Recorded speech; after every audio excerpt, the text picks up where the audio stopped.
한 남자가 있습니다. 통산 상금만 우리 돈으로 약 1900억 원. 코트 위에서 벌어들인 돈으로만 따져도 그렇고 광고와 후원까지 합치면 그가 만진 돈의 규모는 감히 상상하기 어렵습니다. 스페인 왕실로부터 후작 자기까지 받은 사람이고 마음만 먹으면 페라리든 람보르기니든 차고에 몇 대씩 세워둘 수 있는 사람이죠. 실제로 그의 집 앞에는 노란색 메르세데스 슈퍼카가 서 있는 사진이 돌아다니기도 했습니다. 그런데 이 남자, 공식 석상에 나올 때마다 타는 차는 늘 똑같습니다. 빨간색 기아 스팅어, 그리고 요즘은 전기차 EV고 무려 21년 동안 말이죠. 세계 랭킹 1위를 밥 먹듯이 찍었던 이 테니스 황제가 왜 하필 21년째 기아차만 고집하는 걸까요? 단순히 광고 계약 때문이라고 하기엔 그 사이에 벌어진 일들이 너무나 특별했습니다. 오늘은 이 이야기, 그러니까 라파엘 나달과 기아가 21년 동안 함께 걸어온 그 길에 어떤 사연이 숨어 있는지 처음부터 하나하나 풀어보려고 합니다. 이야기의 시작은 2004년으로 거슬러 올라갑니다. 그해 나달은 겨우 만 17살이었습니다. 지금이야 그랜드슬램 22회 우승에 빛나는 살아있는 전설이지만 그때만 해도 그는 스페인 마요르카 섬 출신의 유망주 한 명에 불과했어요. 세계 랭킹도 톱 클래스가 아니었고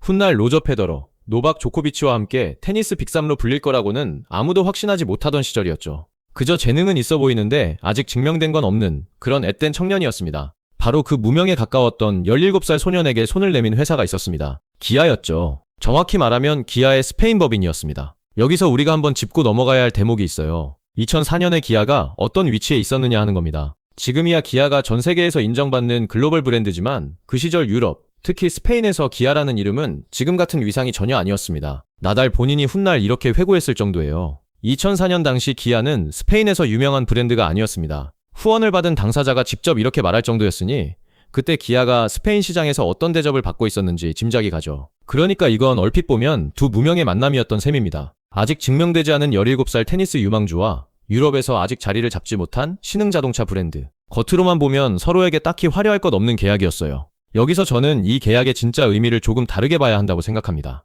우리는 보통 스타 마케팅이라고 하면 이미 정상에 오른 유명인에게 회사가 돈을 쥐어주고 얼굴을 빌리는 그림을 떠올립니다. 그런데 나달과 기아의 시작은 정반대였어요. 아직 아무것도 이루지 못한 사람과 아직 아무것도 증명하지 못한 회사가 서로의 가능성 하나만 보고 손을 잡은 겁니다. 이게 왜 중요하냐면 이 출발점의 성격이 이후 21년 동안 두 사람의 관계를 완전히 다른 방향으로 끌고 갔기 때문입니다. 그렇다면 기아는 왜 하필 이 소년을 골랐을까요?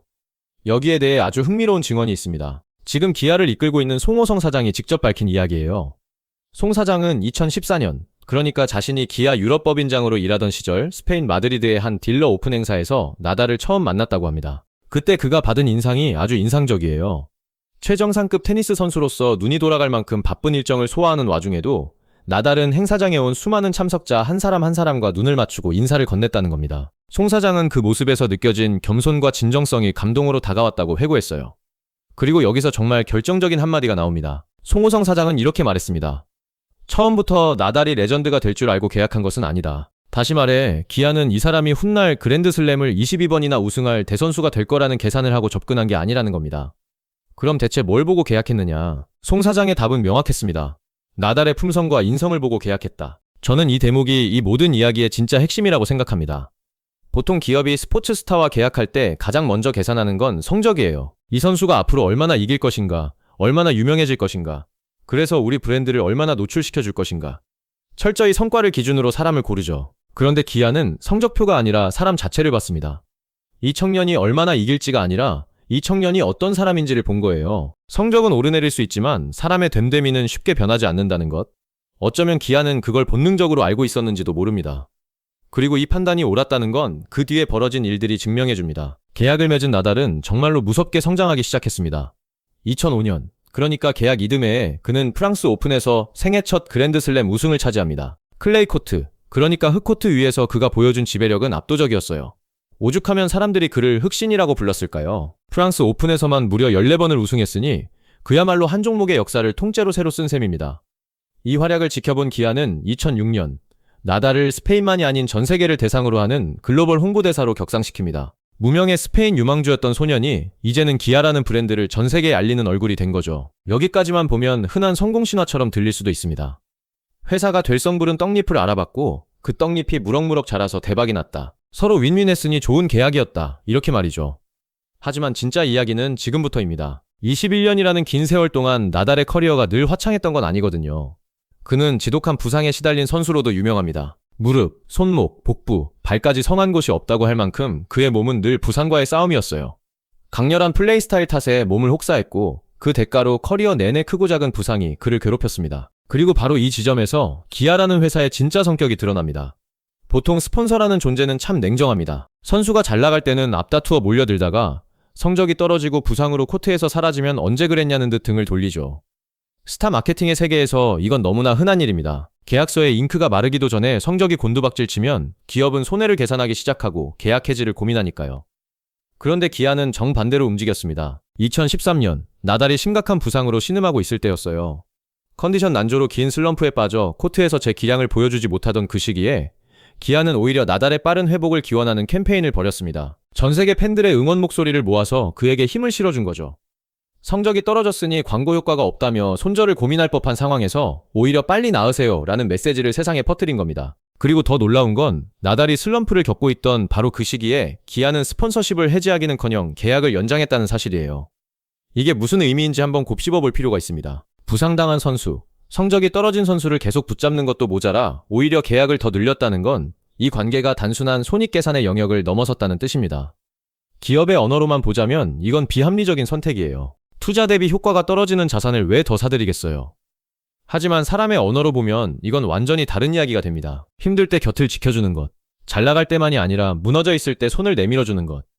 우리가 진짜 관계, 진짜 신뢰라고 부르는 게 바로 이런 거잖아요. 기아는 나달을 광고 모델이 아니라 함께 가는 동반자로 대한 겁니다. 그리고 나달은 이 신뢰를 절대 잊지 않았습니다. 여기서 우리는 다시 처음의 질문으로 돌아오게 됩니다. 왜 이 사람은 슈퍼카를 살 돈이 넘치는데도 21년째 기아차를 타는가? 답은 의외로 단순하면서도 뭉클합니다. 그는 기아를 회사로 여기지 않았어요. 나달은 2025년, 그러니까 은퇴한 뒤에 한국을 12년 만에 다시 찾아 파트너십 연장 조인식에 참석했는데 그 자리에서 이렇게 말했습니다. 기아는 내 삶의 일부고 가족의 일원 같은 존재입니다. 가족이라는 표현, 이건 그냥 립 서비스로 나온 말이 아니었습니다. 나달은 그날 여러 차례 기아를 가족의 일원이라고 강조했어요. 그리고 이렇게 덧붙였습니다. 기아는 커리어뿐 아니라 재단 같은 개인 프로젝트를 포함해 제 모든 일들을 도와줬습니다. 힘들었던 순간에도 항상 곁에 있었죠. 결정적으로 그는 이런 말까지 했습니다. 가족을 제외하면 가장 긴 파트너십입니다. 생각해보세요. 17살에 만나서 이제는 은퇴한 중년의 나이가 될 때까지 그의 인생에서 부모 형제를 빼고 가장 오랫동안 곁에 있었던 존재가 바로 기아였다는 겁니다. 커리어의 시작과 끝을 통째로 함께한 동반자였던 셈이죠. 이쯤 되면 나달이 왜 기아차를 타는지가 더 이상 미스터리가 아니게 됩니다. 그에게 기아차를 탄다는 건 광고 계약을 이행하는 의무가 아니라 자신을 무명 시절에 믿어준 존재에 대한 의리이자 애정의 표현인 거예요. 실제로 그는 현재 전기차 EV9과 스포츠 세단 스팅어를 소유하고 있는데 이렇게 말했습니다. EV9은 운전이 편안하고 안전한 차입니다. 그리고 개인적으로 스팅어를 매우 좋아해서 아직도 혼자 드라이브할 때는 스팅어를 탑니다. 카메라가 돌아갈 때만 마지못해 기아차에 오르는 게 아니라 혼자 있을 때조차 기아차 핸들을 잡는다는 거죠. 이게 계약이 시킨 행동일까요? 아니면 진심일까요? 저는 답이 분명하다고 봅니다. 그런데 이 이야기에는 또 하나의 반전이 있습니다. 이 21년이라는 세월 동안 성장한 건 나달만이 아니었다는 사실이에요. 앞서 말했듯 2004년의 기아는 스페인에서도 이름값이 크지 않은 브랜드였습니다. 그런데 그 21년 사이에 기아는 완전히 다른 회사가 됐습니다. 유럽 곳곳에서 인정받는 글로벌 브랜드로 우뚝 섰고 전기차 시대에는 EV6, EV9 같은 모델로 세계 시장에서 상까지 휩쓰는 위치에 올랐죠. 나달 본인이 이 변화를 누구보다 가까이서 지켜본 증인이었습니다. 그는 이렇게 말했어요. 기아와 커리어 전체를 함께하며 이 회사가 어떻게 발전했는지 직접 목격할 수 있었던 것이 매우 자랑스럽습니다. 여기서 저는 이 관계의 가장 아름다운 부분을 발견합니다. 한쪽이 다른 한쪽을 일방적으로 키워준 게 아니라는 거예요. 무명의 소년이 전설이 되는 동안 무명에 가까웠던 브랜드도 세계적인 기업으로 성장했습니다. 두 사람은 서로의 성장을 지켜보는 관중이자 동시에 서로를 밀어올리는 원동력이었던 겁니다. 나달의 열정과 투지, 부상을 딛고 일어서는 불굴의 정신이 기아라는 브랜드의 이미지에 그대로 스며들었고 반대로 기아의 변함없는 지지가 나달이 여러 번의 슬럼프를 이겨내는 데 힘이 됐죠. 이건 후원사와 선수의 관계라기보다는 함께 성장한 두 동반자의 이야기에 가깝습니다. 이 신뢰가 얼마나 깊었는지를 보여주는 상징적인 순간이 하나 있습니다. 바로 2022년 호주 오픈 결승이에요. 이 경기는 나달의 커리어를 통틀어서도 가장 극적인 명승부로 꼽힙니다. 상대는 단일 메드베데프였는데 나달은 먼저 2세트를 내주며 벼랑 끝에 몰렸습니다. 테니스 5세트 경기에서 2세트를 먼저 진다는 건 사실상 패배가 눈앞에 온 상황이에요. 관중석에서도 이미 나달의 패배를 예감하는 분위기였죠. 그런데 그가 거기서 거짓말처럼 살아납니다. 세 번째 세트부터 하나씩 뒤집기 시작하더니 결국 5세트 접전 끝에 대역전승을 거둔 거예요. 오픈 시대 들어 호주 오픈 결승에서 2세트를 먼저 지고도 우승한 최초의 선수. 그야말로 스포츠 역사에 남을 명장면이었습니다. 그런데 흥미로운 건 이 경기의 메인 스폰서가 바로 기아였다는 사실입니다. 기아는 2002년부터 호주 오픈을 공식 후원해 왔는데 하필 그 무대에서 자신들의 21년 파트너가 인생 최고의 역전 드라마를 써낸 겁니다. 나달은 이 순간을 이렇게 표현했어요. 제 커리어에서 가장 감동적인 순간 중 하나였습니다. 호주 오픈의 메인 스폰서로 기아가 있다는 것은 저에게 동기부여이자 책임이었습니다. 자신을 무명 시절부터 믿어준 회사가 스폰서로 있는 무대에서 모두가 포기한 경기를 뒤집어 우승한 거죠. 이보다 더 완벽한 보답이 있을까요? 그렇게 흐른 21년의 세월은 2024년 나달의 은퇴로 하나의 매듭을 짓습니다. 그는 2024년 11월 데이비스컵을 끝으로 코트를 떠났어요. 오랜 라이벌이자 친구였던 로저 페더러가 그의 은퇴에 헌사를 보냈고 전 세계 테니스 팬들이 한 시대의 종말을 아쉬워했습니다. 그런데 보통 선수가 은퇴하면 광고 계약도 자연스럽게 끝나는 게 상식입니다. 더 이상 코트에 서지 않는 선수가 무슨 광고 효과가 있겠어요. 스폰서 입장에서는 계약을 정리하는 게 당연한 수순이죠. 하지만 기아는 여기서 또 한 번 상식을 깼습니다. 나달이 은퇴한 뒤인 2025년, 기아는 그와의 파트너십을 해지한 게 아니라 오히려 연장했습니다. 앞으로 5년을 더 함께하기로 한 거예요.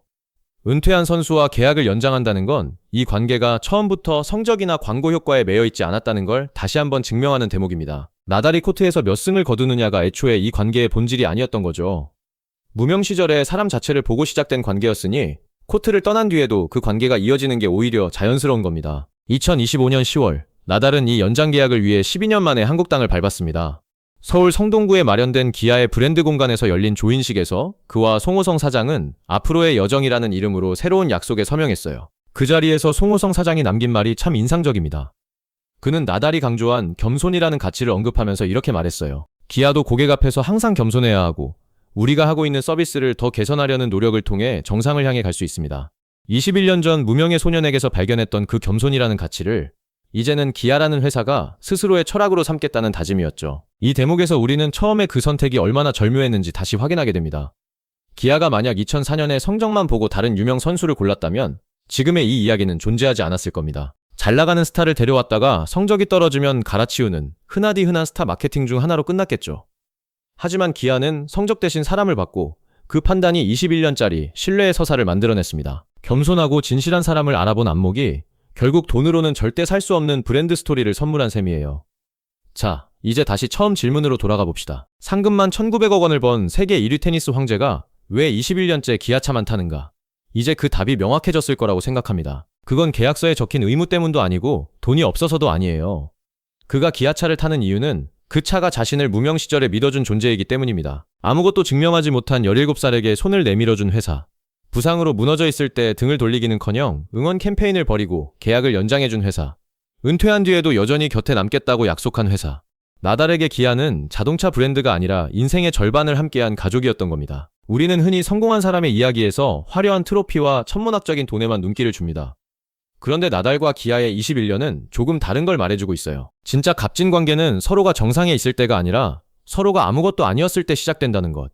그리고 그 관계를 지켜내는 힘은 화려한 성과가 아니라 힘든 순간에 곁을 지키는 우직한 신뢰에서 나온다는 것 말이죠. 나달이 슈퍼카를 두고 기아차 핸들을 잡을 때마다 그는 사실 트로피보다 더 지키기 어려운 것, 바로 사람 사이의 의리를 운전하고 있는 셈입니다.